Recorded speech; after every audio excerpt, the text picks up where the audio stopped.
नमस्कार। आज मैं सुना रही हूँ प्रेमचंद जी की हृदय स्पर्शी कहानी बूढ़ी काकी। बुढ़ापा बहुधा बचपन का पुनरागमन हुआ करता है। बूढ़ी काकी में जीवा स्वाद के सिवा और कोई चेष्टा शेष न थी और न अपने कष्टों की ओर आकर्षित करने का रोने के अतिरिक्त कोई दूसरा सहारा ही। समस्त इंद्रियां, नेत्र, हाथ और पैर जवाब दे चुके थे। पृथ्वी पर पड़ी रहती और घर वाले कोई बात उनकी इच्छा के प्रतिकूल करते, भोजन का समय टल जाता या उसका परिणाम पूर्ण न होता अथवा बाजार से कोई वस्तु आती और न मिलती तो ये रोने लगती। वे गला फाड़ फाड़ कर रोती थीं। उनके पतिदेव को स्वर्ग सिधारे कालांतर हो चुका था। बेटा तरुण होकर चल बसा था। अब एक भतीजे के अलावा कोई न था। उसी भतीजे के नाम उन्होंने अपनी सारी संपत्ति लिख दी। भतीजे ने सारी संपत्ति लिखाते समय खूब लंबे चौड़े वादे किए, किंतु वे सब वादे केवल कूली डिपो के दलालों के दिखाए हुए सब्जीबाग थे।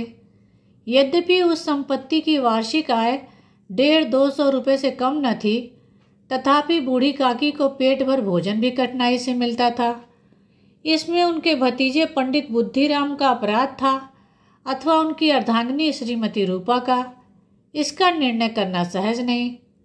बुद्धिराम स्वभाव के सज्जन थे, किंतु उसी समय तक जब तक कि उनके कोष पर आंच न आए। रूपा स्वभाव से तीव्र थी सही, पर ईश्वर से डरती थी। अतएव बूढ़ी काकी को उसकी तीव्रता उतनी न खलती थी जितनी बुद्धिराम की भलमनसाहत। बुद्धिराम को कभी कभी अपने अत्याचार का खेद होता था। विचारते कि इसी संपत्ति के कारण मैं इस समय भला मानुष बना बैठा हूँ। यदि भौतिक आश्वासन और सूखी सहानुभूति से स्थिति में सुधार हो सकता हो, उन्हें कदाचित कोई आपत्ति न होती, परंतु विशेष व्यय का भय उनकी सुचेष्टा को दबाए रखता था। यहाँ तक कि यदि द्वार पर कोई भला आदमी बैठा होता और बूढ़ी काकी उस समय अपना राग अलापने लगती तो वह आग हो जाते और घर में आकर उन्हें जोर से डांटते। लड़कों को बुढ़ों से स्वाभाविक विद्वेष होता ही है, और फिर जब माता पिता का यह रंग देखते तो वे बूढ़ी काकी को और सताया करते। कोई चुटकी काट कर भागता, कोई इन पर पानी की कुल्ली कर देता। काकी चीख मार मार कर रोती, परंतु यह बात प्रसिद्ध थी कि वह केवल खाने के लिए रोती हैं। अतएव उनके संताप और आर्तनाद पर कोई ध्यान नहीं देता था। हाँ, काकी क्रोधातुर होकर बच्चों को गालियां देने लगती तो रूपा घटना स्थल पर आ पहुंचती। इस भय से काकी अपनी जिह्वा कृपाण का कदाचित ही प्रयोग करती थी। यद्यपि उपद्रव शांति का यह उपाय रोने से कहीं अधिक उपयुक्त था। संपूर्ण परिवार में यदि काकी से किसी को अनुराग था तो वह बुद्धिराम की छोटी लड़की लाडली थी। लाडली अपने दोनों भाइयों के भय से अपने हिस्से की मिठाई चबैना बूढ़ी काकी के पास बैठकर खाया करती थी। यही उसका रक्षागार था। और यद्यपि काकी की शरण उनकी लोलुपता के कारण बहुत महंगी पड़ती थी, तथापि भाइयों के अन्याय से सुरक्षा कहीं अधिक सुलभ थी तो बस यही। इसी स्वार्थानुकूलता ने उन दोनों में सहानुभूति का आरोपण कर दिया था। रात का समय था। बुद्धिराम के द्वार पर शहनाई बज रही थी और गांव के बच्चों का झुंड विस्मयपूर्वक नेत्रों से गाने का रसास्वादन कर रहा था। चारपाइयों पर मेहमान विश्राम करते हुए नाइयों से मुक्कियां लगवा रहे थे।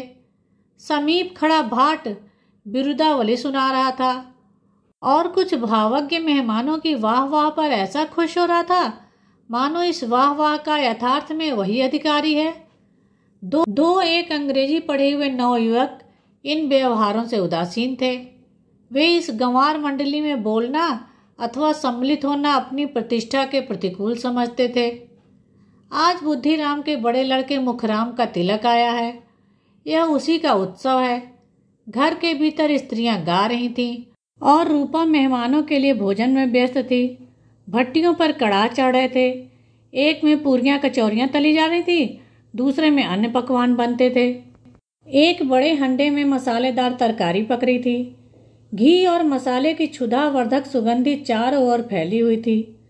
बूढ़ी काकी अपनी कोठरी में शोकमय विचार की भांति बैठी हुई थी। यह स्वाद मिश्रित सुगंधी उन्हें बेचैन कर रही थी। वे मन ही मन विचार कर रही थी, संभवतः मुझे पूरियां न मिलेंगी। इतनी देर हो गई, कोई भोजन लेकर नहीं आया। मालूम होता है सब लोग भोजन कर चुके हैं, मेरे लिए कुछ न बचा। यह सोचकर उसे रोना आया, परंतु अपशकुन के भय से वह रो न सकी। आहा, कैसी सुगंधी है! अब मुझे कौन पूछता है? जब रोटियों के ही लाले पड़े हैं तब ऐसे भागे कहाँ कि भरपेट पूरियां मिले। यह विचार कर उन्हें रोना आया। कलेजे में हुक सी उठने लगी, परंतु रूपा के भय से उन्होंने फिर मौन धारण कर लिया। बूढ़ी काकी देर तक इन्हीं दुखमय विचारों में डूबी रही। घी और मसालों की सुगंधी रह रहकर मन को आपे से बाहर किए देती थी। मुंह में पानी भर भर आता था। पूरियों का स्वाद स्मरण करके हृदय में गुदगुदी होने लगती थी। किसे पुकारूं? आज लाडली बेटी भी नहीं आई। दोनों छोकरे सदा दिक किया करते हैं, आज उनका भी कहीं पता नहीं। कुछ मालूम तो हो कि बन क्या रहा है। बूढ़ी काकी की कल्पना में पूरियों की तस्वीर नाचने लगी। खूब लाल लाल, फूली फूली, नरम नरम होंगी। रूपा ने भली भांति भोजन किया होगा। कचौरियों में अजवाइन और इलायची की महक आ रही होगी। एक पूरी मिलती तो जरा हाथ में लेकर देखती। क्यों न चलकर कड़ाहे के सामने ही बैठूं। पूरियां छन छन कर तैयार होंगी। कड़ाह से गरम गरम निकालकर थाल में सजी रखी जाती होंगी। फूल हम घर में भी सूंघ सकते हैं, परंतु वाटिका में कुछ और ही बात होती है। इस प्रकार निर्णय करके बूढ़ी काकी उकड़ू बैठकर हाथों के बल सरकती हुई बड़ी कठिनाई से चौखट से उतरी और धीरे धीरे रेंगती हुई कड़ाह के पास जा बैठी। यहाँ आने पर उन्हें उतना ही धैर्य हुआ जितना भूखे कुत्ते को खाने वाले के सम्मुख बैठने में होता है। रूपा उस समय कार्यभार से उद्विग्न हो रही थी।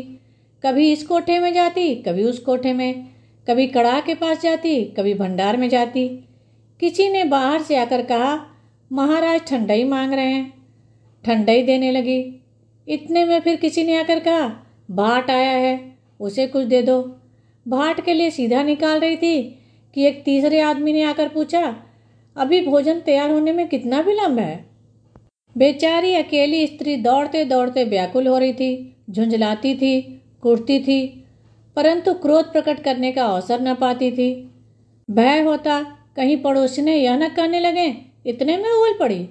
प्यास से कंठ सूख रहा था, गर्मी के मारे फूंकी जाती थी, परंतु इतना अवकाश न था कि जरा पानी पी ले अथवा पंखा लेकर जले। यह भी खटका था कि जरा आँख हटी और चीजों की लूट मची। इस अवस्था में उसने बूढ़ी काकी को कड़ाह के पास देखा तो जल गई। क्रोध न रुक सका। इसका भी ध्यान न रहा कि पड़ोसी ने बैठी हुई हैं, मन में क्या कहेंगी। पुरुषों में लोग क्या कहेंगे। जिस प्रकार मेंढक केंचुए पर झपटता है, उसी प्रकार वह बूढ़ी काकी पर झपटी और उन्हें दोनों हाथों से झटक कर बोली, ऐसे पेट में आग लगे, पेट है या भाड़, कोठरी में बैठते हुए दम घुटता है। अभी मेहमानों ने नहीं खाया, भगवान को भोग नहीं लगा, तब तक धैर्य न हो सका, आकर छाती पर सवार हो गई। जल जाए ऐसी जीभ। दिन भर खाती न होती तो जाने किसकी हांडी में मुंह डालती। गांव देखेगा तो कहेगा, बुढ़िया भरपेट खाने को नहीं पाती, तभी तो इस तरह मुंह बाए फिरती है। डायन न मरे न माचा छोड़े, नाम बेचने पर लगी हैं, नाक कटवा कर दम लेंगी। इतना ठूंसती हैं, न जाने कहाँ भस्म हो जाता है। भला चाहती हो तो जाकर कोठरी में बैठो, जब घर के लोग खाने लगेंगे तब तुम्हें भी मिलेगा। तुम कोई देवी नहीं हो, चाहे किसी के मुंह में पानी ना जाए, परंतु तुम्हारी पूजा पहले ही हो जाए। बूढ़ी काकी ने सिर उठाया, न रोई न बोली, चुपचाप रेंगती हुई अपनी कोठरी में चली गई। आवाज ऐसी कठोर थी कि हृदय और मस्तिष्क की संपूर्ण शक्तियां, संपूर्ण विचार और संपूर्ण भार उसी ओर आकर्षित हो गए। नदी में जब कगार का कोई बृहद खंड कटकर गिरता है तो आसपास का जल समूह चारों ओर से उसी स्थान को पूरा करने के लिए दौड़ता है। भोजन तैयार हो गया। आंगन में पत्तलें पड़ गईं। मेहमान खाने लगे। स्त्रियों ने जेवनार गीत गाना आरंभ कर दिया। मेहमानों के नाई और सेवक गण भी उसी मंडली के साथ किंतु कुछ हटकर भोजन करने बैठे थे। परंतु सभ्यता अनुसार जब तक सब के सब खा न चुके कोई उठ नहीं सकता था। दो एक मेहमान जो कुछ पढ़े लिखे थे सेवकों के दीर्घाहार पर झुंझला रहे थे। वे इस बंधन को व्यर्थ और बेकार की बात समझते थे। बूढ़ी काकी अपनी कोठरी में जाकर पश्चाताप कर रही थी कि कहाँ से मैं आ गई। उन्हें रूपा पर क्रोध नहीं था, अपनी जल्दीबाजी पर दुख था। सच ही तो है, जब तक मेहमान लोग भोजन न कर चुकेंगे घर वाले कैसे खाएंगे। मुझसे इतनी देर भी न रहा गया। सबके सामने पानी उतर गया। अब जब तक कोई बुलाने नहीं आएगा न जाऊंगी। मन ही मन इस प्रकार विचार कर वह बुलाने की प्रतीक्षा करने लगी। परंतु घी की रुचिकर सुवास बड़ी धैर्य परीक्षक प्रतीत हो रही थी। उन्हें एक एक पल एक एक युग के समान प्रतीत होता था। अब पत्तल बिछ गई होगी। अब मेहमान आ गए होंगे। लोग हाथ पैर धो रहे होंगे। नाई पानी दे रहा होगा। मालूम होता है लोग खाने बैठ गए। जेवनार गाया जा रहा है। यह विचार कर वह मन को बहलाने के लिए लेट गईं। धीरे धीरे एक गीत गुनगुनाने लगीं। उन्हें मालूम हुआ कि मुझे गाते देर हो गई।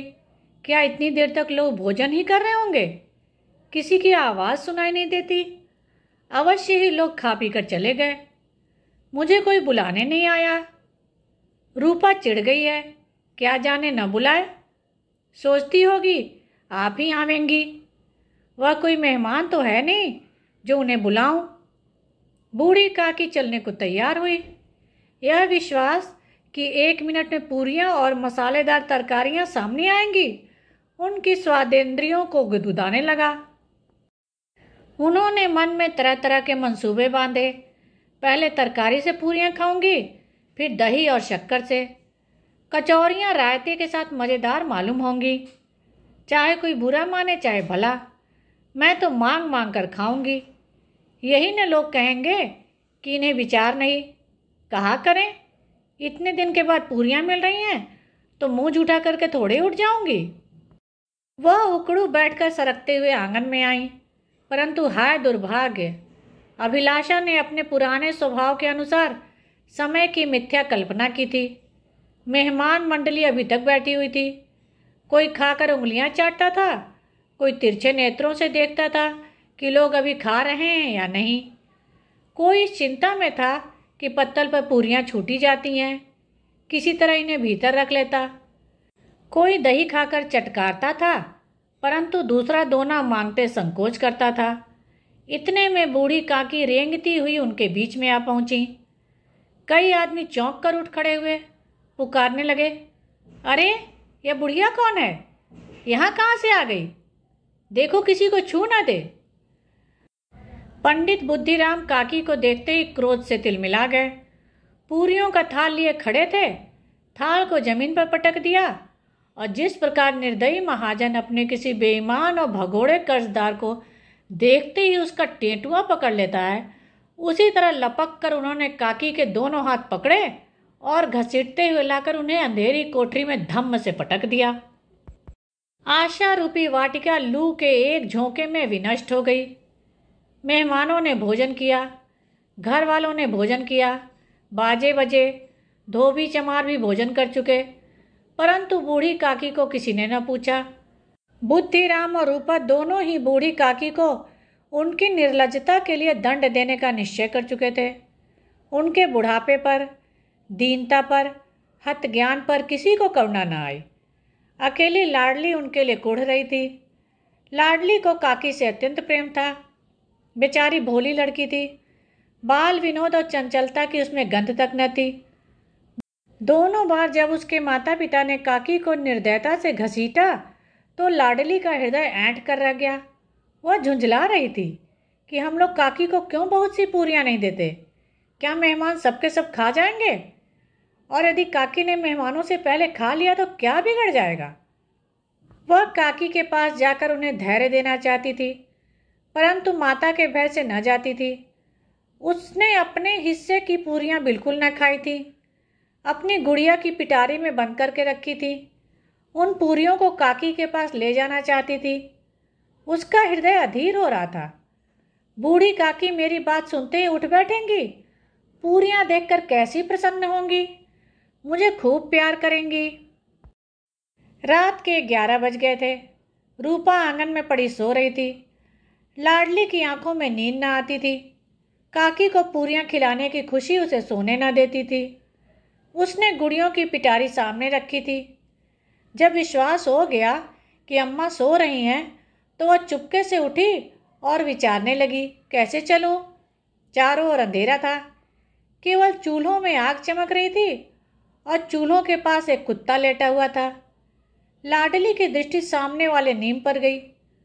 उसे मालूम हुआ कि उस पर हनुमान जी बैठे हुए हैं। उनकी पूंछ, उनकी गदा स्पष्ट दिखलाई दे रही थी। मारे भय के उसने आंखें बंद कर ली। इतने में कुत्ता उठ बैठा। लाडली को ढांढस हुआ। कई सोए हुए मनुष्यों के बदले एक जागता हुआ कुत्ता उसके लिए अधिक धैर्य का कारण हुआ। उसने पिटारी उठाई और बूढ़ी काकी की कोठरी की ओर चली। बूढ़ी काकी को केवल इतना स्मरण था कि किसी ने मेरे हाथ पकड़कर घसीटे। फिर ऐसा मालूम हुआ जैसे कोई पहाड़ पर उड़ा लिए जाता है। उनके पैर बार बार पत्थरों से टकराए। तब किसी ने उन्हें पहाड़ पर से पटका। वे मूर्छित हो गईं। जब वे सचेत हुईं तो किसी की जरा सी आहट न मिलती थी। समझी कि सब लोग खा पी कर सो गए और उनके साथ मेरी तकदीर भी सो गई। रात कैसे कटेगी? हाय राम, क्या खाऊं? पेट में अग्नि धधक रही है। हाँ, किसी ने मेरी सुध न ली। क्या मेरा पेट काटने से धन जुड़ जाएगा? इन लोगों को इतनी दया भी नहीं आती। न जाने बुढ़िया कब मर जाए, उसका जी क्यों दुखावे। मैं पेट की रोटियां ही खाती हूँ कि और कुछ। इस पर यह हाल। मैं अंधी अपाहिज ठहरी, न कुछ सुनूं न बूझूं। यदि आंगन में चली गई तो क्या बुद्धिराम से इतना कहते न बनता था कि काकी अभी लोग खाना खा रहे हैं, फिर आना। मुझे घसीटा, पटका।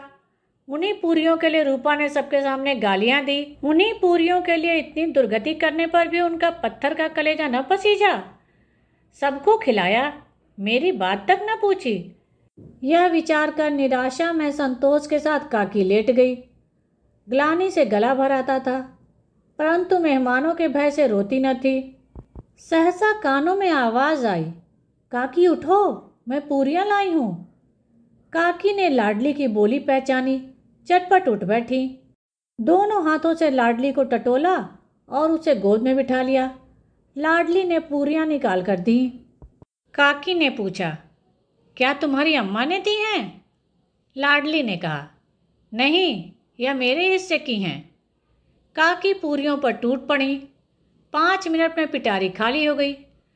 लाडली ने पूछा, काकी पेट भर गया? जैसे थोड़ी सी वर्षा ठंडक के स्थान पर और भी गर्मी पैदा कर देती है, उस भांति इस थोड़ी सी पूरियों ने काकी की क्षुधा और इच्छा को और भी उत्तेजित कर दिया। बोली, नहीं बेटी, जाकर अम्मा से और मांग लाओ। लाडली ने कहा, अम्मा सोती हैं, जगाऊंगी तो मारेंगी। काकी ने पिटारी को फिर टटोला। उसमें कुछ खुरचन गिरी थी। बार बार होठ चाटती थी, चटखारे भरती थी। हृदय महसूस रहा था कि पूरियां कैसे पाऊं। संतोष सेतु जब टूट जाता है तब इच्छा का बहाव अपरिमित हो जाता है। मतवालों को मद का स्मरण करना उसे मदांध बनाता है। काकी का अधीर मन इच्छाओं के प्रबल प्रवाह में बह गया। उचित और अनुचित का विचार जाता रहा। वे कुछ देर तक उस इच्छा को रोकती रहीं। सहसा लाडली से बोली, मेरा हाथ पकड़कर वहां ले चलो जहां मेहमानों ने बैठकर भोजन किया है। लाडली उनका अभिप्राय न समझ सकी। उसने काकी का हाथ पकड़ा और ले जाकर के जूठे पत्तलों के पास बिठा दिया। दीन क्षुधातुर हत ज्ञान बुढ़िया पत्तलों से पूरियों के टुकड़े चुन चुन कर भक्षण करने लगी। ओह, दही कितना स्वादिष्ट था। कचौरियाँ कितनी सलोनी, खस्ता और सुकोमल। काकी बुद्धिहीन होते हुए भी इतना जानती थी कि मैं वह काम कर रही हूँ जो मुझे कदापि न करना चाहिए। मैं दूसरों की जूठी पत्तल चाट रही हूँ, परंतु बुढ़ापा तृष्णा रोग का अंतिम समय है, जब संपूर्ण इच्छाएं एक ही केंद्र पर आ लगती हैं। बूढ़ी काकी में यह केंद्र उनकी स्वादेंद्रियां थी। ठीक उसी समय रूपा की आंख खुली। उसे मालूम हुआ लाडली मेरे पास नहीं है। वह चौंकी, चारपाई के इधर उधर ताकने लगी कि कहीं नीचे तो नहीं गिर पड़ी। उसे वहां न पाकर वह उठी तो क्या देखती है कि लाडली जूठे पत्तलों के पास चुपचाप खड़ी है और बूढ़ी काकी पत्तलों पर से पूरियों के टुकड़े उठा उठा कर खा रही हैं। रूपा का हृदय सन्न हो गया। किसी गाय की गर्दन पर छुरी चलते देखकर जो अवस्था उसकी होती, वही उस समय हुई। एक ब्राह्मणी दूसरों की जूठी पत्तल टटोले, इससे अधिक शोकमय दृश्य असंभव था। पूरियों के कुछ ग्रासों के लिए उसकी चचेरी सास ऐसा निकृष्ट कर्म कर रही है। यह वह दृश्य था जिसे देखकर देखने वालों के हृदय कांप उठते। ऐसा प्रतीत होता मानो जमीन रुक गई, आसमान चक्कर खा रहा है, संसार पर कोई आपत्ति आने वाली है। रूपा को क्रोध न आया। शोक के सम्मुख क्रोध कहा। करुणा और भय से उसकी आंखें भर आईं। इस अधर्म का भागी कौन है? उसने सच्चे हृदय से गगन मंडल की ओर हाथ उठाकर कहा, परमात्मा, मेरे बच्चों पर दया करो। इस अधर्म का दंड मुझे मत दो, नहीं तो मेरा सत्यानाश हो जाएगा। रूपा को अपनी स्वार्थपरता और अन्याय इस प्रकार प्रत्यक्ष रूप में कभी न दिख पड़े थे। वह सोचने लगी, हाय, मैं कितनी निर्दय हूँ। जिसकी संपत्ति से मुझे 200 रुपया आय हो रही है, उसकी यह दुर्गति, और मेरे कारण। हे दयामय भगवान, मुझसे बड़ी भारी चूक हुई है, मुझे क्षमा करो। आज मेरे बेटे का तिलक था, सैकड़ों मनुष्यों ने भोजन पाया, मैं उनके इशारों की दासी बनी रही, अपने नाम के लिए सैकड़ों रुपए व्यय कर दिए, परंतु जिसकी बदौलत हजारों रुपए खाए, उसे इस उत्सव में भी भरपेट भोजन न दे सकी, केवल इसी कारण कि वह वृद्धा असहाय है। रूपा ने दिया जलाया, अपने भंडार का द्वार खोला और एक थाली में संपूर्ण सामग्रियां सजाकर बूढ़ी काकी की ओर चली। आधी रात जा चुकी थी। आकाश पर तारों के ताल सजे हुए थे और उन पर बैठे हुए देवगण स्वर्गीय पदार्थ सजा रहे थे, परंतु उसमें किसी को वह परमानंद प्राप्त न हो सकता था जो बूढ़ी काकी को अपने सम्मुख थाल देखकर प्राप्त हुआ। रूपा ने कंठारुद्ध स्वर में कहा, काकी उठो, भोजन कर लो। मुझसे आज बड़ी भूल हुई, उसका बुरा ना मानना। परमात्मा से प्रार्थना कर दो कि वह मेरा अपराध क्षमा कर दें। भोले भाले बच्चों की भांति जो मिठाइयाँ पाकर मार और तिरस्कार सब भूल जाता है, बूढ़ी काकी वैसे ही सब भुलाकर बैठी हुई खाना खा रही थी। उनके एक एक रोए से सच्ची सदिच्छाएं निकल रही थी और रूपा बैठी स्वर्गीय दृश्य का आनंद लेने में निमग्न थी। धन्यवाद।